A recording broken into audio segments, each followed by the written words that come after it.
기도드립니다. 참 좋으신 나의 하나님, 하나님의 은혜와 사랑에 늘 감사와 찬송과 영광을 올려드립니다.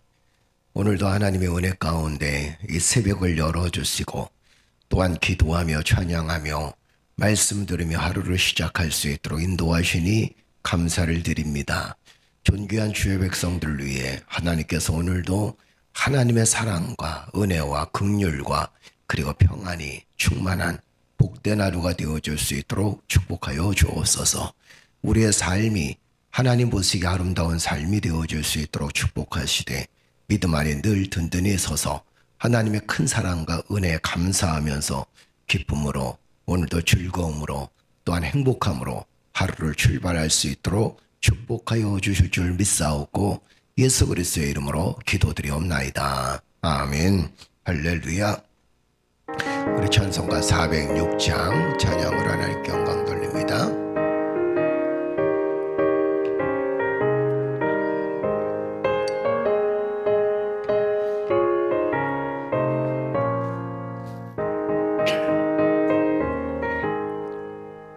고난 내 영혼 편히 쓸 곳과 풍랑이 일어도 안전한 폭풍까지 다스리시는 주의 영원한 발을 지혜 주의 영원하신 발 함께 하사 항상 나를 붙드시니 어느 곳에 가든지 요동하지 않음은 주의 발을 의지함이라.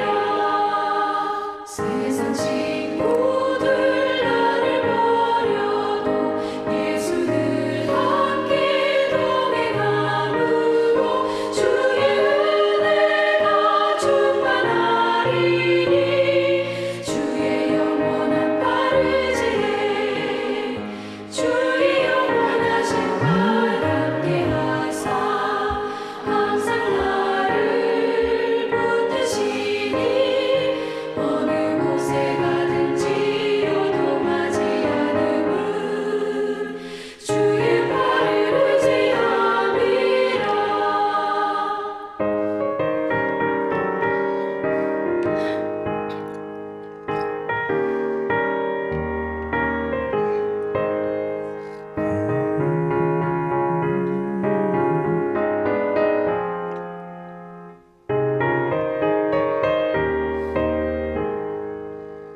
나의 믿음이 연약해져도 미리 예비한 힘을 주시며 위대할 때도 안보하시는 주의 영원한 발을 지혜 주의 영원하신 발 함께 하사 항상 나를 붙드시니 어느 곳에 가든지 요동하지 않음은 주의 발을 의지함이라. 능치 못한 것 주께 없으니 나의 일생을 주께 맡기며 나의 모든 짐 대신 지시는 주의 영원한 발을 지혜 주의 영원하신 발 함께 하사 항상 나를 붙드시니 어느 곳에 가든지 요동하지 않음은 주의 발을 의지함이라.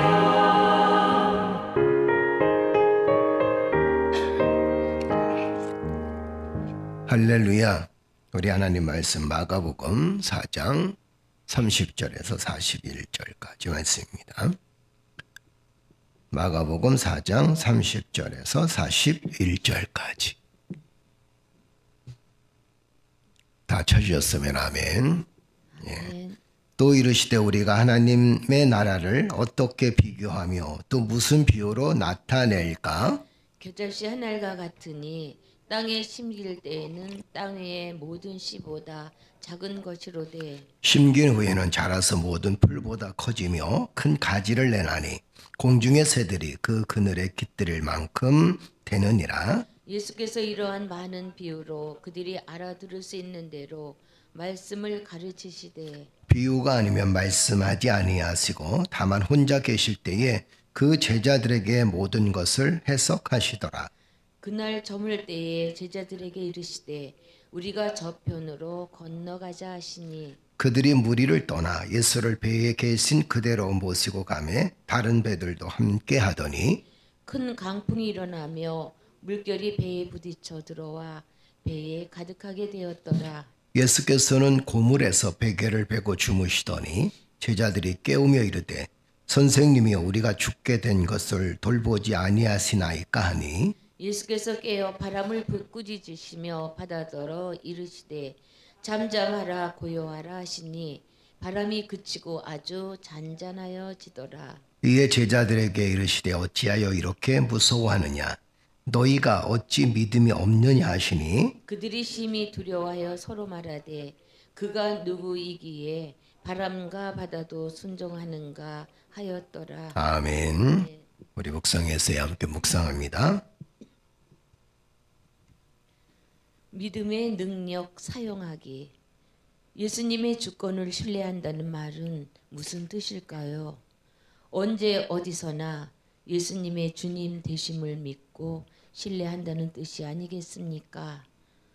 그런데 어제 믿었던 그분을 오늘은 믿지 못하고 예배당에서는 믿었던 분을 회사에서는 믿지 못하며 어렸을 때 믿었던 분을 성년이 되어서는 믿지 못하기도 합니다.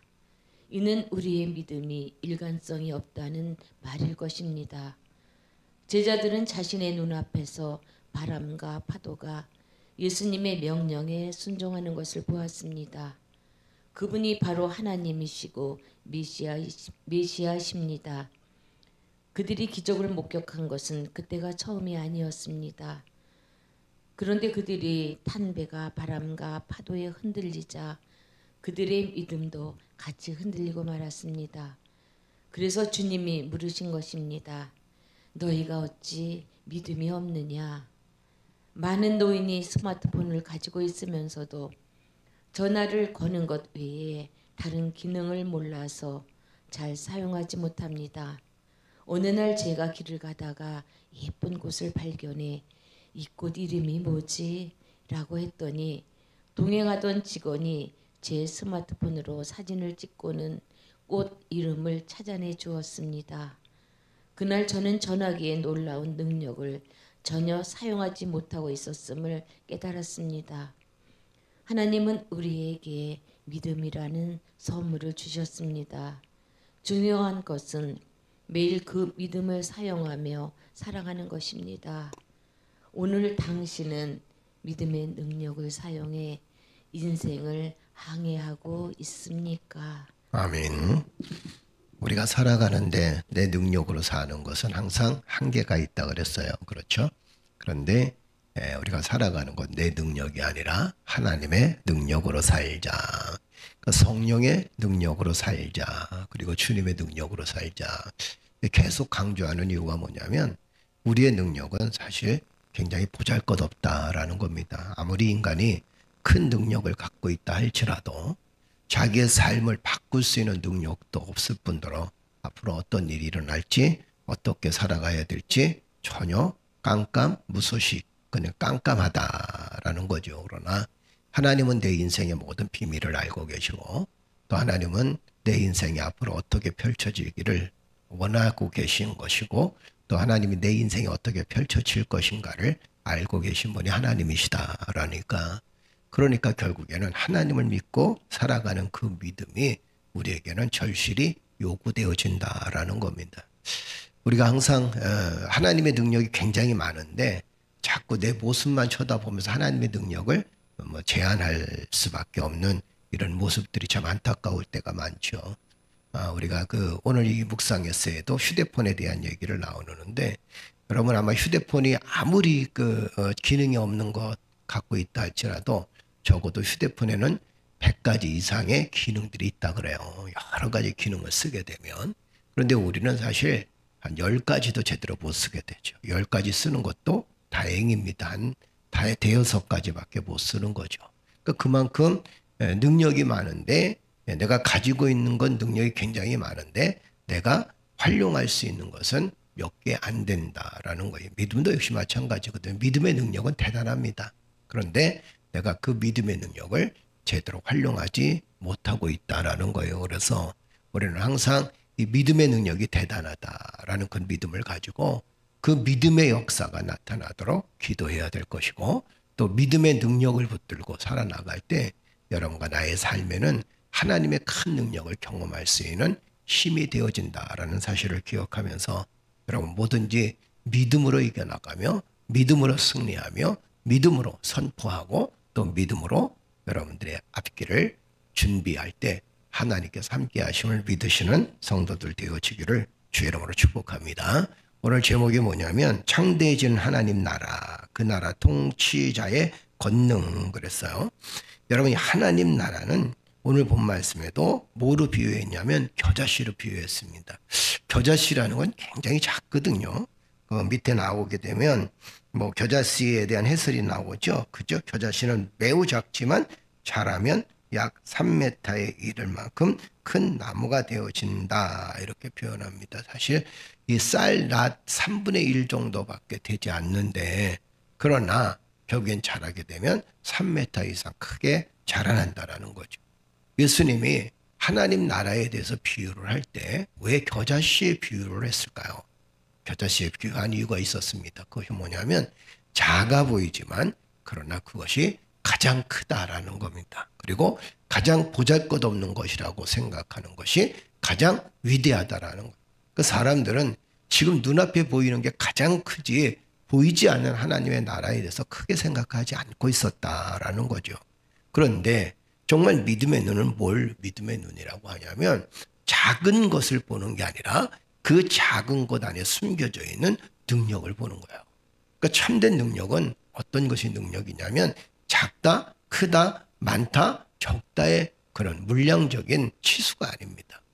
중요한 건 뭐냐면 그 안에 뭐가 있느냐라는 거예요. 그러니까 작을수록 그 안에 위대한 것이 담겨져 있으면 결국에는 위대한 일을 경험하게 되고 위대한 일을 해나갈 수 있다는 거죠. 예수님은 하나님 나라에 대해서 뭐라고 말씀하시냐면 겨자씨 같다. 그런데 겨자씨로 끝나는 게 아니라 가장 위대하고 가장 크다, 이렇게 표현하는 거예요. 그러니까 우리가 믿음 생활을 할 때 여러분 하나님 나라에 대한 소망을 갖는다는 것이 그것이 얼마나 큰, 얼마나 위대한 힘이라는 사실을 알게 되어진다는 거죠. 어제 수요 예배 드리면서 부활에 대한 이야기를 우리가 계속 나눴잖아요. 그 부활의 신앙이 결국에는 뭐예요? 하나님 나라에 들어가는 관문이에요. 그 부활 신앙이 없으면 우리는 예수를 알지도 못하고 믿을 이유도 없습니다. 그런데 그 부활 신앙을 통해서 우리는 영원한 하나님 나라의 소망을 갖게 된다는 거죠. 그 작은 것 같지만 작은 게 아니에요. 그것이 인생의 삶의 가장 중심이고 큰 힘이고 큰 핵이다라는 겁니다. 우리가 예수 그리스도를 믿는 이유가 뭐라 그랬어요? 하나님의 나라에 대한 소망입니다. 할렐루야. 이 땅에 대한 소망이라기보다 하나님 나라에 대한 소망이에요. 자, 예수님은 비유로 하나님 나라를 말씀하셨습니다. 어떻게 말씀하셨는가? 31절 보세요. 다 같이 읽어볼까요? 겨자씨 한 알과 같으니 땅에 심길 때에는 땅 위의 모든 씨보다 작은 것이로되. 32절 볼까요? 심긴 후에는 자라서 모든 풀보다 커지며 큰 가지를 내나니 공중의 새들이 그 그늘에 깃들일 만큼 되느니라. 아멘. 겨자씨는 첫째는 뭐냐면 아주 작다. 두 번째는 뭐냐면 본질은 굉장히 작다. 그런데 그 본질은 굉장히 작은 것 같은데 시간이 지나서 어떻게 다 본질은 굉장히 커진다. 그러니까 눈에 보이는 건 굉장히 작지만 그러나 그 본질 안에 담겨져 있는 파워는 대단하다라는 겁니다. 우리가 하나님에 대한 하나님 나라에 대한 믿음을 갖고 있잖아요. 그러면 여러분 그건 대단한 신앙이에요. 위대한 신앙이에요. 무엇이 더 큰 신앙이겠습니까? 위대한 신앙, 대단한 신앙이 뭐냐면 하나님 나라에 대한 소망을 갖고 사는 것이, 그것이 바로 위대한 신앙이고 위대한 믿음이에요.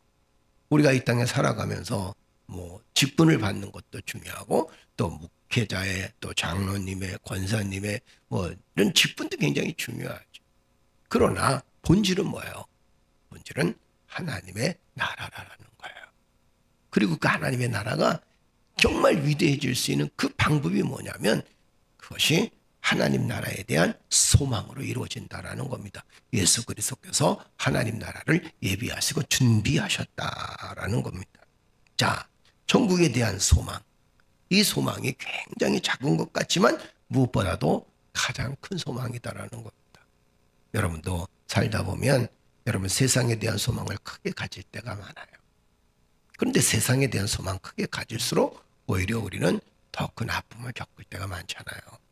그런데 세상에 대한 소망보다도 하나님 나라에 대한 소망을 갖고 삽니다. 그러면 우리는 결코 상처받지 않아요.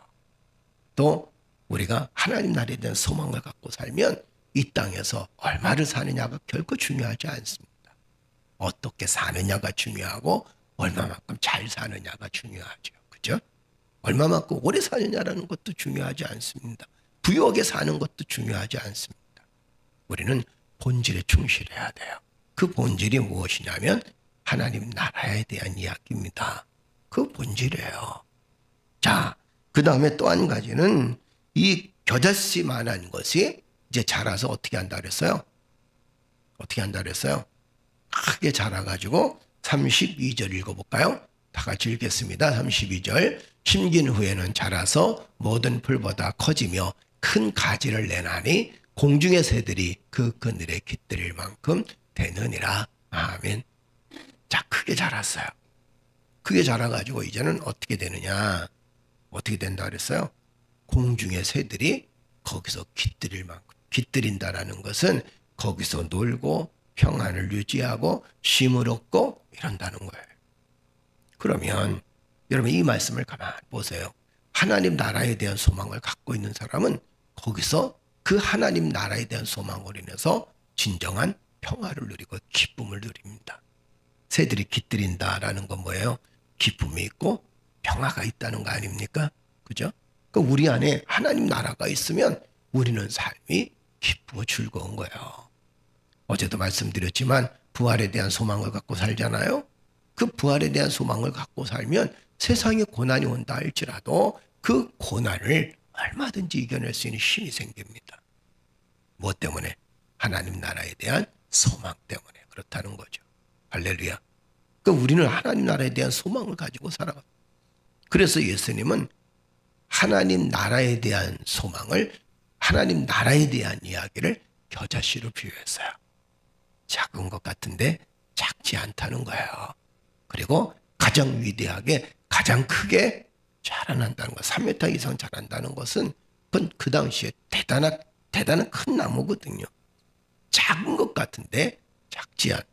하나님 나라에 대한 소망을 갖고 있는 사람들은 여러분 세상에서는 굉장히 초라한 것 같기도 하지만 아무리 초라한 사람이라 할지라도 하나님 나라에 대한 소망을 갖고 있는 사람은 가장 위대한 사람이다라는 겁니다.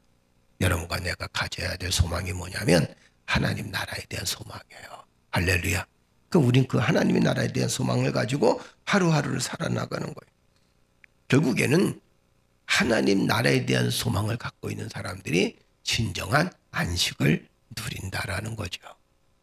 여러분과 내가 진정한 안식을 누리고 있습니다. 왜 그런지 아십니까? 하나님 나라에 대한 소망이 있기 때문에 그런 거예요. 부활에 대한 소망을 갖고 살아가고 있는 거예요.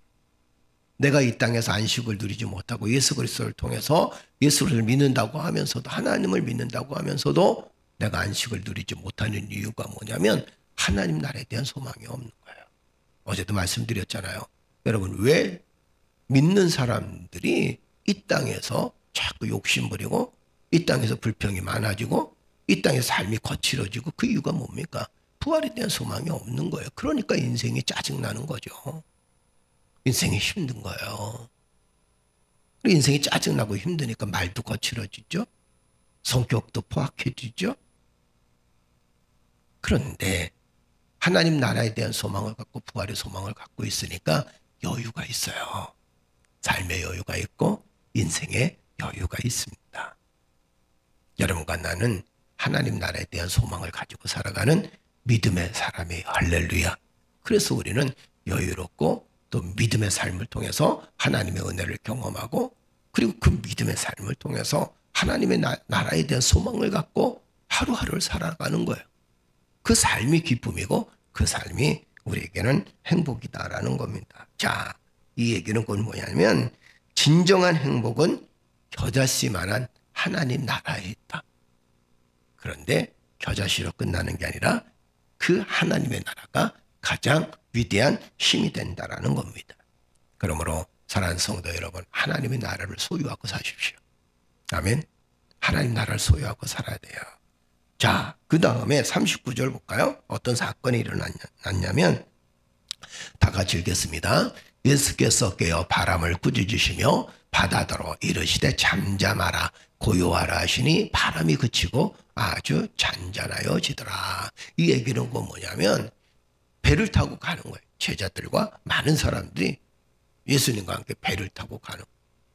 그런데 배를 타고 가는데 예수님은 그때 너무 피곤하셨던지 뭐 하셨다 그랬어요? 주무시고 계시는 거예요.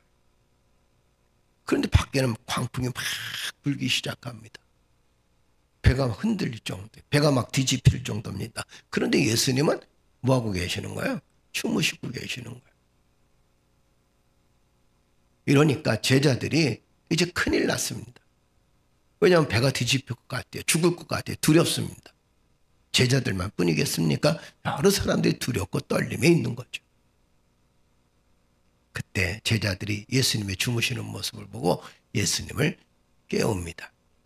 한번 읽어볼까요? 자, 38절입니다. 다 같이 읽겠습니다. 예수께서는 고물에서 베개를 베고 주무시더니 제자들이 깨우며 이르되 선생님이여 우리가 죽게 된 것을 돌보지 아니하시나이까 하니. 자, 여러분 말 간 보세요. 사람 말하기가 나름이야. 조그만 좋은 말도요. 어떻게 말하냐에 따라 나쁜 말이 될 수도 있습니다. 그리고 또 나쁜 말도 어떻게 말하냐에 따라 좋은 말이 될 수 있어요. 말에 우리는 속지 말아야 돼. 그 말을 참 잘해야 돼요. 근데 예수님의 제자들도 보세요. 뭐라고 얘기합니까? 지금 막 광풍이 일고 불을 풍랑이 일어갖고 배가 막 뒤집히는데 예수님 주무시고 계신단 말이에요. 그러면 예수님 좀 일어나 보세요.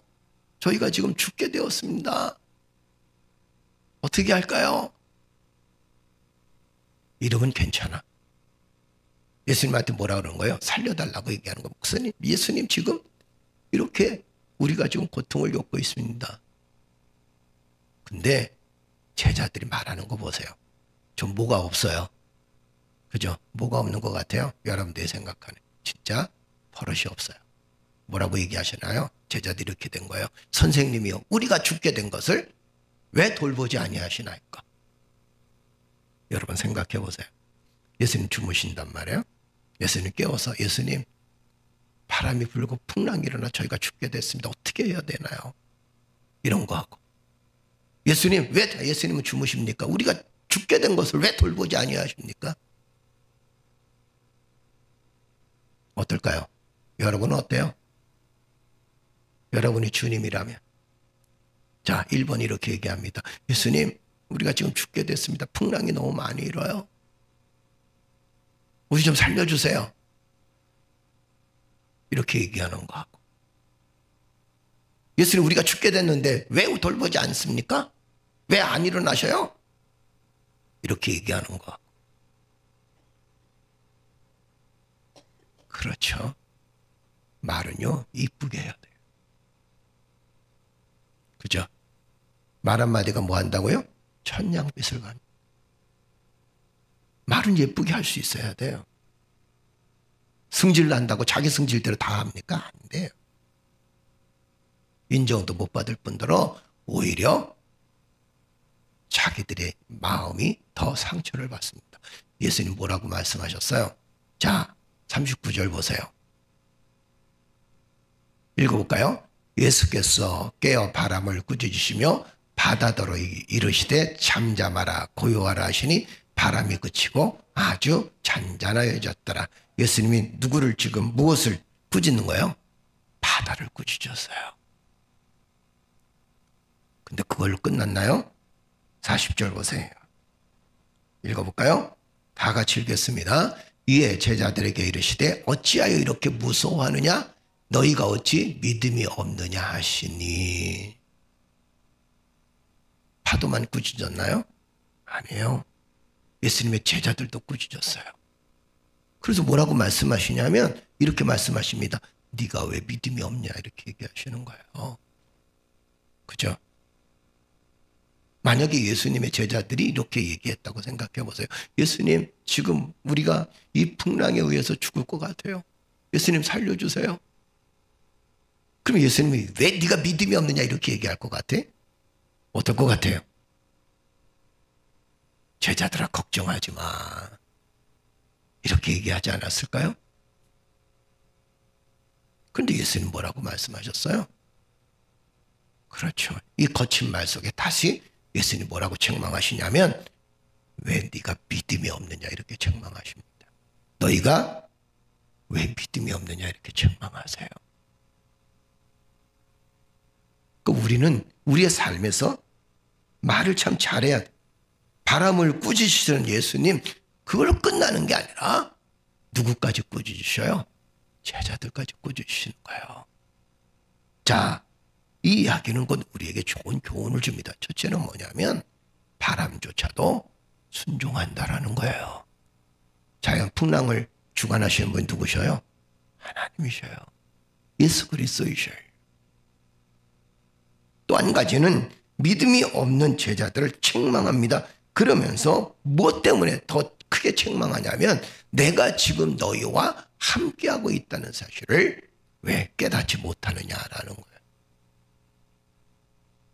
또 한 가지 초점이 있었습니다. 그 초점이 뭐냐면 자, 주님이 지금 배 안에서 같이 있어요? 아니면 떨어져 있어요? 같이 있죠. 그죠? 같이 있는데 제자들은 지금 어떻게 두려워하고 염려하고 걱정하는 거예요. 거꾸로 얘기하면 이 얘기예요. 주님이 내가 지금 너와 함께 하는데 네가 왜 두려워해? 내가 너와 함께 하는데 이 풍랑과 강풍 이거 왜 무서워해? 이렇게 말씀하시는 거예요. 이렇게 표현할 수 있겠죠? 주님이 나와 함께 하시면 두려움도 염려도 풍랑도 곤고함도 얼마든지 극복할 수 있다라는 거예요. 그러면 우리는 누구와 지금 동행하고 살아요? 하나님과 동행하고 사는 거예요. 여러분 두려워할 필요도 없고 염려할 필요도 없고 핏대 세울 필요도 없고 인생을 앙칼지게 살 필요도 없어요. 그냥 우리의 입에는 항상 무엇이 나와야 되냐면 감사함이 넘쳐야 돼요. 할렐루야. 감사함이 충만해야 돼요. 왜요? 주님이 나와 함께 하시는데. 두렵습니까? 주님이 나와 함께 한다는 사실을 깨달으면 돼요. 두려움 물러나가거든요. 염려가 많아지나요? 주님이 나와 함께 하시면 염려도 사라져요. 그래서 주님이 나와 함께 하고 있다는 사실을 믿으면 얼마든지 염려를 극복해 나갈 수 있어요. 예수님 늘 그러잖아요. 염려하지 마. 걱정하지 마. 공중에 나는 새를 봐. 들의 백합화를 봐. 그죠? 누구 말씀이에요? 주님 말씀이에요. 염려하지 말라는 거예요. 자, 어찌 믿음이 없느냐 책망하니까 41절 볼까요? 다 같이 읽겠습니다. 그들이 심히 두려워하여 서로 말하되 그가 누구에게 바람과 바다도 순종하는가 하였더라. 사람들이 정말 깨닫기 시작한 거예요. 야, 정말 예수님이 하나님의 아들이시구나. 그죠? 바다와 파도와 이 모든 것들이 순종하는 그 모습을 보면서 야, 저분이 정말 메시아이시구나. 그렇게 알게 되는 거죠. 오늘 말씀의 결론을 드립니다. 여러분, 하나님 나라에 대한 확신을 가지십시오. 그러면 안전과 평강이 충만합니다. 왜요? 겨자씨만한 비유를 통해서 그 겨자씨가 크게 자라가지고 새들이 깃들고 그 다음에 새들이 그 안에서 평화를 누리는 것처럼 하나님 나라에 대한 소망을 갖고 있으면 여러분 우리는 이 세상에서 참된 평화를 누릴 수 있어요. 또 한 가지는 주님이 나와 함께 하심을 항상 깨달으십시오. 삶이 풍랑이 일고 때로는 파도가 이를 때가 있습니다. 바람이 거칠 때도 있거든요. 그런데 그 풍랑과 거친 파도 속에서도 주님이 나와 함께 하시면 곧 어떻게 된다? 잠잠해진다. 아멘. 주님이 나와 함께 하시고 나와 동행하시니까 오늘도 주님이 나와 함께 하시고 동행하심으로 여러분 세상에 풍파가 있다 할지라도 평안함을 누리는 믿음의 성도들 되어지기를 주의 이름으로 축복합니다. 축복합니다. 기도하겠습니다. 전능하신 아버지 하나님, 하늘문을 열어주시고 하나님 나라에 대한 확신을 가지며 또한 주님이 나와 함께 하심에 대한 믿음을 갖고 살아갈 수 있도록 주여 도와 주시옵소서. 우리가 어떤 환경, 어떤 여건을 만나든지 우리의 마음이 강팍해지고 입술이 강팍해지는 게 아니라 오히려 그 속에서 어떤 환경이든 어떤 여건이든 바람이 불든 풍랑이 일든 파도가 일든 하나님 그 속에서 평안을 누리며 예수 그리스도의 은혜와 하나님의 놀라운 축복을 누리며 삶을 살아갈 수 있는 진정한 하나님 나라를 소유할 수 있는 믿음의 자녀들 되어질 수 있도록 인도하여 주옵소서. 예수 그리스도의 이름으로 기도드리옵나이다. 아멘. 기도할 때 성령께서 함께해 주실 줄 믿습니다. 우리 배경정 선교사님을 위해서 여러분 끊임없이 기도해 주시고 또 우리 어르신들의 건강을 위해서 기도해 주시고 또 이명희 권사님 이제 회복 중에 있으니까 여러분들을 위해서 기도해 주시기를 축복합니다. 우리 모든 성도들의 건강함이 그리고 강건함으로 하루하루 오늘 지낼 수 있도록 축복해 주옵소서. 기도하는 성도들 되어지기를 축복합니다. 다 같이 기도하겠습니다. 전능하신 아버지 하나님, 하늘문을 열어주시고 주의 권능의 손길로 저희들을 축복하시니 감사를 드립니다.